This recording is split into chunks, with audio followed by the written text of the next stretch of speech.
इस रॉड की डायरेक्शन में, नॉर्मल रॉड की डायरेक्शन में। Yes sir. जब हम कदम आगे बढ़ा रहे हैं तो क्या नॉर्मल इंक्लाइन हुआ, और वर्टिकल से क्या कुछ थीटा एंगल पर इंक्लाइन हुआ। Yes sir.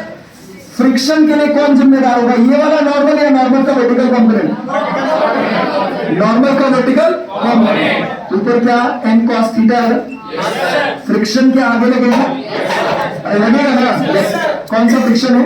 फ्रिक्शन है।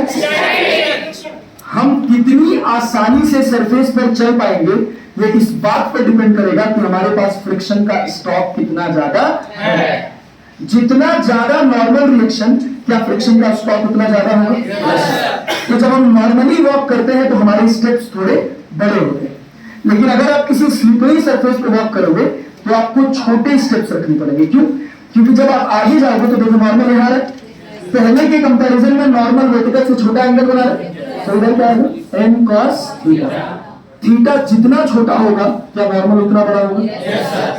क्या फ्रिक्शन का स्टॉक हमारे पास बढ़ जाएगा। रिक्वायरमेंट और स्टॉक की बात समझते हैं। स्टॉक है म्यू इनटू एन, और रिक्वायरमेंट है कि हमको सरफेस पर चलने के लिए कितना फोर्स लगाना पड़ रहा और कितना फ्रिक्शन आगे लग रहा है।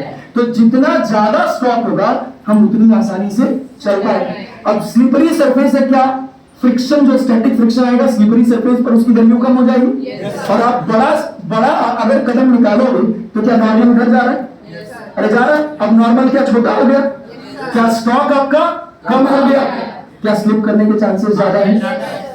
बात समझ आ रही है? यस। तो इसी वजह से जब भी हम वॉक करते हैं, ठीक है,